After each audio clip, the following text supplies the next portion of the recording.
Yang penting itu adalah bagaimana anak bisa bertemu dengan ayahnya. Ya. Biar meskipun orang tua sudah berpisah, anak tetap merasa dekat dengan ibu, dekat dengan ayah, bukan dekat dengan orang luar yang mau dipaksakan menjadi seolah sebagai pengganti ayah. Ini sangat bahaya.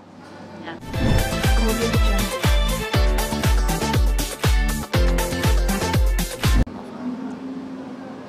Betul ya? Banyak orang-orang yang ketika diberikan tanggung jawab kecil saja per bulannya untuk biaya pendidikan dan pemeliharaan anak nggak dilakukan, betul tidak? ya. Tidak dilakukan karena tidak ada berat untuk melakukan eksekusinya. Ya, nah.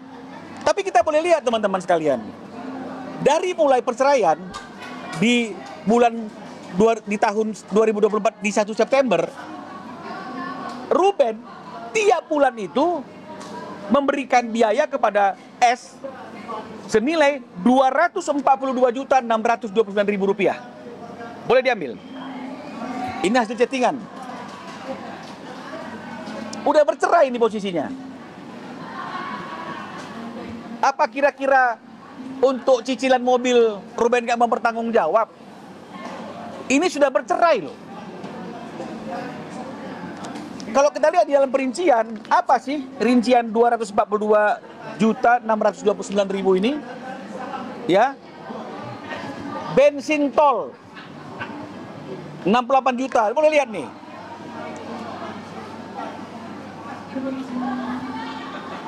Sarang burung 9,3 juta. Listrik bagi dua, jadi sudah bercerai, yang tinggal di rumah itu adalah S, yang menikmati listrik itu adalah S, tetap harus bagi dua biaya listriknya, 12,9 juta. Drivernya S tetap ada nilainya 7.050.000 rupiah. Gaji pembantu total 242.629, dan ini bukan hanya sekedar catatan dalam chattingan, ya, tapi ini dilengkapi dengan bukti transfer. Apakah hanya bulan September saja di tahun 2024? Tidak. Ini semua catatannya. Itu September, ini Oktober. Oktober di 265 juta. Ada rinciannya. Kebersihan, uang plastik sampah, uang tisu 5,2 juta. Tiap bulan, ya tiap bulan. Karena di September 5,2 juta uang sampah, uang plastik sampah. Di Oktober juga 5,2 juta. Terus, ini bukan mau apa-apa. Artinya saya ingin mengatakan, apa yang sudah ditanggung jawabi oleh Ruben, dia akan tanggung jawabi. Kalau misalnya kemudian ada sedikit masalah terkait dengan masalah cash flow, yang saya mau sampaikan, siapa sih di negara ini yang tidak pernah mengalami pasang surut? Betul ya? Ya. Yang penting niat dan etikatnya baik. Ya. Yang penting cukup dijelaskan bahwa kalau memang yang bertanggung jawab adalah klien kami, katakan yang bertanggung jawab adalah klien kami, selesai. Tidak usah diomong-ngomongin seolah-olah tuh lihat tuh si RSO nggak mampu bayar cicilan loh, tiap bulan bayar seperti ini. Biarkan masyarakat yang menilai apakah seorang mantan suami masih bertanggung jawab atas seluruh biaya kehidupan rumah tangga si mantan, bukan hanya untuk anak, meskipun alasannya untuk anak. Ya, jadi klien kami itu lebih mengutamakan segala sesuatunya adalah demi kepentingan anak dan S yang nyaman. Ya. Jadi kadang-kadang kepentingannya dia sendiri pun dia tunda. Ya. Apa kepentingan yang dia tunda? Misalnya cicilan mobil Land Rover misalnya. Dan itu perlu dipertanyakan, apakah ada surat peringatan sehingga harus diserahkan kepada debt collector? Terus bagaimana cara penagihannya? Kalau tinggal dibilang, lu kan tahu gua udah berpisah dengan dia, lu kan tahu itu yang pesan bukan saya, lu kan tahu itu dipesan pada waktu saya dalam keadaan sudah tidak lagi berstatus suami istri. Selesai nggak? Besar. Kenapa sampai harus besar? Sampai harus ada preskon khusus? Apa yang penting dan urgent untuk menjelaskan itu kepada publik? Kecuali yang seperti saya katakan, patut diduga ini ingin memojokkan klien kami. Loh, lihat nih, tiap bulan. Saya mau tanya, siapa mantan suami yang masih membiayai kehidupan anak dan istrinya sebesar ini 3 bulan. Lalu apa yang didapat oleh Ruben? Ketemuan aja nggak boleh. Iya.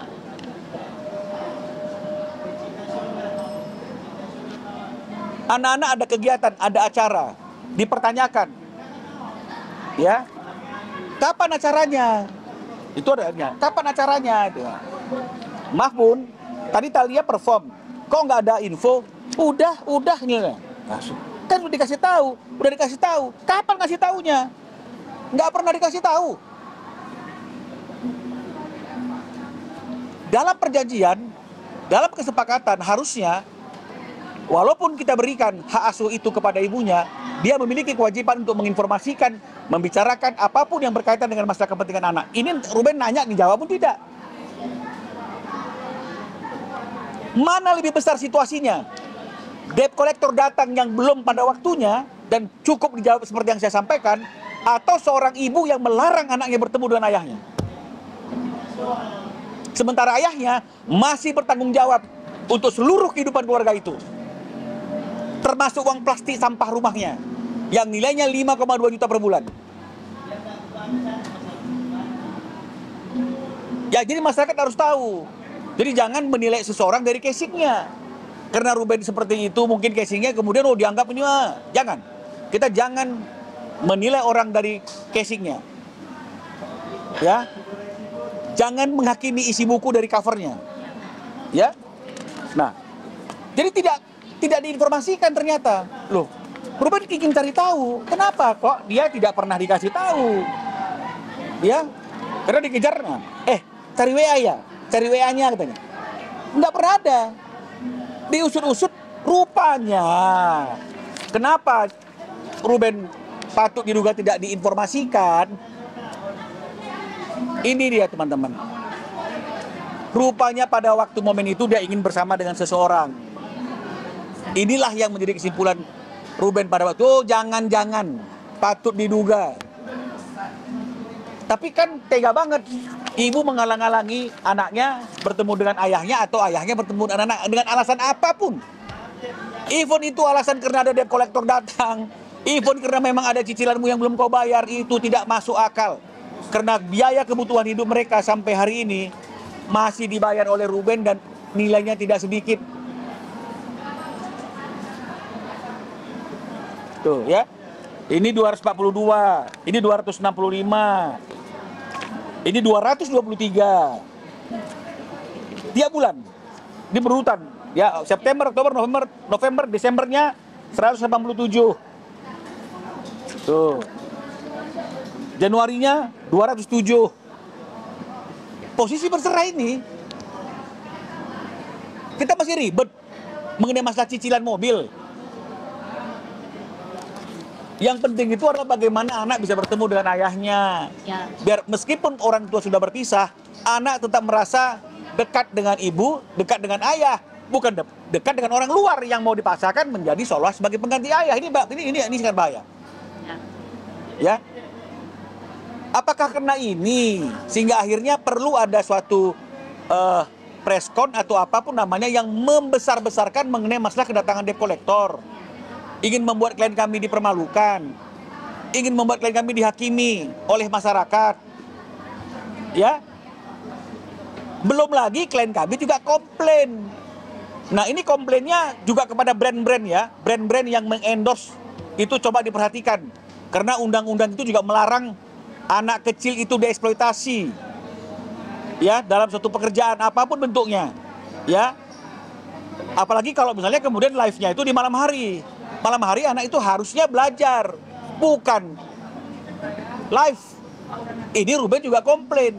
Karena di beberapa live TikTok, ya,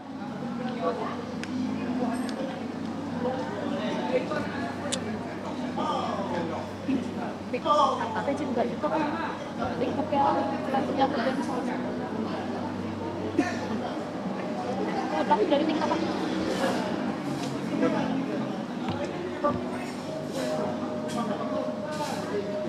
Nih, di beberapa live TikTok anak-anaknya dipakai.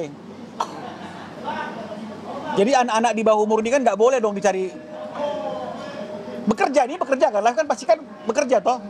Anak-anak kan nggak boleh. Bekerja itu kan dilarang. Even ada izin dari orang tuanya ya harus kedua belah pihak. Bukan hanya ibunya.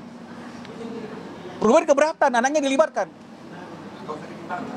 Apakah karena ini sehingga akhirnya kemudian pengalihan isu dibicarakan mengenai masalah debt collector? Ini ya teman-teman, jadi akhirnya kita perlu jelas semuanya bahwa kalau mengenai masalah mobil itu Ruben tidak pernah membantah, dan memang di dalam pemesanan pun Ruben mesan itu atas nama dia, alamatnya dia. Kalau di pesannya setelah dia bercerai kan begitu ya kata-katanya, ya ini harusnya lebih jelas lagi debt collectornya kemana menghubunginya. Kan harusnya ada nomor teleponnya Ruben, ya dihubungi dong Rubennya. Ada alamatnya Ruben, ya dihubungi dong Rubennya. Jangan datang ke rumah orang lain yang gak ada hubungannya dengan Ruben, kemudian orang lain itu preskon. Akhirnya kita bisa berpikir, ini settingan atau apa? Atau memang sengaja diundang debt collector datang sehingga ada sesuatu yang memojokkan Ruben. Ini melebar dia. Karena itu tidaklah terlalu penting, meskipun penting. Yang paling penting adalah bagaimana Ruben bisa mendapatkan haknya untuk bertemu dengan anaknya. Ini tidak. Ngantar sekolahnya tidak diizinkan. Ada chatting-chattingannya. Kalau kita mau buka-bukaan boleh saja. Kemudian